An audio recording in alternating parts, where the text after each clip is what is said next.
1958, début 1959, le vent de la décolonisation qui souffle à travers l'Afrique atteint la République démocratique du Congo, où les Congolais s'exerçaient par le brimande et la domination du colonisateur belge, ces rebelles et lui orientent leur ras-le-bol. Voilà, continue. Surpris par cette outre audace, les colonisateurs perdent sa maîtrise et répriment dans les sangs la révolte des Congolais. Ce sont les martyrs de l'indépendance dont nous saluons la mémoire le 4 janvier de chaque année. Et cette année encore, nous ne dérangeons pas la règle, n'est-ce pas Fanny? Pour se souvenir de Fifi Kabongo, en début de cette année 2013, nous avons invité pour vous, chers téléspectateurs, Monsieur André-Jacques Kabouit, homme des cultures et de la territoriale. Mais bon, aujourd'hui, nous allons lui recevoir en qualité de commissaire général de l'Observatoire des sanctions positives. Bonjour. Bonjour. Bonjour, monsieur le commissaire. Bonjour. Avez-vous un commentaire à faire sur les éléments du 4 janvier 1959? Absolument. À cette époque, évidemment, on n'avait pas la maturité qu'on a aujourd'hui. Mais l'histoire nous apprend qu'à cette époque-là, comme aujourd'hui, il y a deux camps. Du côté de prédateurs, c'était des impérialistes, calculateurs, qui avaient en tête un certain nombre d'éléments, d'éléments à pouvoir gagner du côté des Congolais. Et ils y sont allés avec l'arme des faibles. Ils y sont allés pour tuer. Ils ont ainsi versé le sang innocent des Congolais. Et les Congolais étaient abattus ce jour-là. Et aujourd'hui encore, les Congolais sont en train de mourir. Et je dis que ces martyrs, aujourd'hui encore, il y a beaucoup de martyrs du côté de l'Est qui continuent à tomber. Il y a peut-être l'accalmie aujourd'hui, mais qui sait qu'est-ce que sera la population demain? C'est quelque chose d'incroyable. Donc, il y a, dans un camp, je disais, il y a les prédateurs, les impérialistes, et ceux qui tuent. Dans l'autre camp, il y a les victimes, ceux qui meurent pour leur patrie. Et ce qui veut d'ailleurs que nous puissions aujourd'hui nous lever tous comme un seul homme, parce que nous sommes attaqués. Nous sommes attaqués et nous commençons, j'ai une association qui veut commémorer cela d'une autre manière. Très bien, nous allons en parler. Voilà, et une association qui veut que l'on commence par une messe qui puisse aller pour prier pour l'armée nationale, pour prier pour les autorités, pour que les autorités se lèvent comme un seul homme, afin que nous puissions tous braver, n'est-ce pas, ces assaillants qui viennent pour piller les richesses que Dieu nous a données. Très bien, parce que tout à l'heure, vous venez d'épingler la situation de l'Est de la République. Alors, quel parallélisme faites-vous entre le contexte de cette époque pré-indépendante et la situation qui se déroule dans notre pays, particulièrement à l'Est de la République, avec toutes ces guerres d'agression? Curieusement, je me rends compte que la situation se ressemble beaucoup à celle des années 59, oui. Parce que nous avons affaire, à cette époque-là, on avait affaire aux mêmes impérialistes qui voulaient, ongles et bec, protéger leurs intérêts.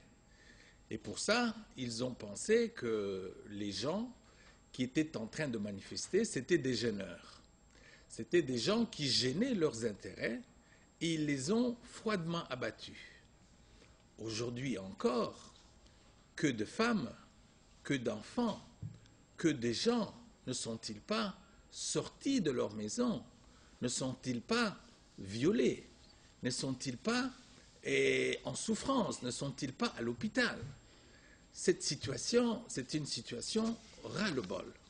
Il faudrait que nos forces armées puissent se déterminer, que nos autorités puissent se déterminer, que la population puisse se déterminer pour bouter à jamais les adversaires dehors. Parce que hier comme aujourd'hui, ces adversaires-là, ce sont des gens qui en veulent à nos richesses. En tout cas, si on posait une question à un enfant pour savoir pourquoi il y a encore la guerre aujourd'hui, eh bien la réponse est la même. On en veut aux richesses du sol et du sous-sol du Congo et des Congolais. C'est ainsi qu'il y a la guerre. Et il n'y a pas seulement des ennemis visibles, mais il y a aussi des ennemis invisibles. Dans l'ombre, oui. Des ennemis qui sont là, qui demandent que la guerre soit faite, parce qu'eux, ils ont des intérêts, des grands capitaux, pour lesquels ils pensent que si la guerre est menée, ils vont se retrouver et ils vendent des armes et ils se retrouvent économiquement. C'est seulement ça. Et jadis comme hier, jadis comme aujourd'hui, malheureusement, nous vivons la même situation. Et c'est le même sang qui a la même couleur, le sang rouge des Congolais, qui continue à couler. Oui, monsieur le commissaire, est-ce que la mentalité des Congolais de l'époque de l'événement du 4 janvier 1959 est-elle différente de la mentalité des Congolais d'aujourd'hui? Je constate que les Congolais des années 59 étaient peut-être plus déterminés que les Congolais d'aujourd'hui. Ils étaient plus déterminés, ils n'ont pas supporté que les prédateurs puissent continuer à voler impunément et supporter cela. Ils ont bravé les armes, ils ont bravé les baïonnettes, ils ont bravé les couteaux. Eh bien, cette détermination-là, personnellement, je l'admire. Si j'avais une parcelle de pouvoir, je crois que la première des choses que je ferais, c'est d'ériger un monument, s'il n'existe pas déjà, un monument à la conscience de tous ces Congolais qui ont perdu leur vie pour la cause nationale. Et d'où est venue cette lâcheté? Eh bien, moi, je me pose la question. Je pense que la lâcheté, vous savez que la lâcheté, disait un philosophe, c'est un phénomène qui peut naître des circonstances présentes uniquement parce que les gens ne sont pas déterminés, parce que les gens ne trouvent pas immédiatement, ils n'ont pas l'explication pourquoi ils doivent braver les armes. Je crois qu'il manque dans le chef des partis politiques, il manque dans les chefs des sociétés civiles, il manque dans le chef des responsables, à quelque niveau que ce soit, et peut-être même des enseignants, pourquoi pas. Il manque dans le chef de tous ces responsables, il manque la détermination, l'explication de la détermination, et surtout pour dire aux gens, aux jeunes, aux plus jeunes, pourquoi on doit être déterminé à lutter contre vent et marée pour le bien, pour gagner contre vent et marée, gagner pour la cause de notre pays. C'est peut-être ça qui manque. Très bien, monsieur le commissaire général, mais en vous entendre parler, je me pose la question de savoir, mais comment est-ce que les Congolais doivent acquérir cette détermination? Parce que si vous n'arrivez pas à aller au bout d'une situation, on ne sait pas aller à l'objectif, donc c'est un échec, voilà. Bon, je pense qu'il y a, c'est vrai, le constat d'échec ne devrait pas être animé, être considéré comme un constat dans lequel le Congolais n'est pas une personne abattue d'avance. Et les événements du 4 janvier le témoignent. Le Congolais, c'est une situation très momentanée aujourd'hui, peut-être compte tenu des éléments que j'ai évoqués. Est-ce que l'école fait-elle son travail? Est-ce que l'université fait-elle son travail? Est-ce que les partis politiques font-ils leur travail? Est-ce que les responsables à tous les niveaux font-ils leur travail d'éleveurs, de gens qui éveillent la conscience, des veilleurs de conscience? C'est ça qui manque. À cette époque-là, les gens avaient une conscience bien éveillée. La conscience était éveillée parce qu'il y avait des partis politiques qui se mettaient debout. Il y avait des dirigeants qui se mettaient debout. Aujourd'hui, j'ai l'impression que tous ces gens que j'ai énumérés, ils sont peut-être dans une situation où ils dorment, où ils somnolent. C'est ainsi que vous avez une différence entre jadis et aujourd'hui. On ne disconvient pas, mais jadis, on appelait Imka Requin.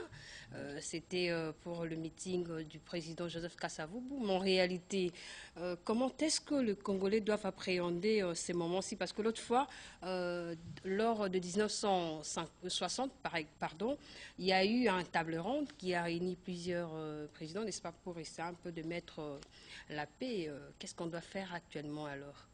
Bien, je pense que, vous savez, dans un passé pas très lointain,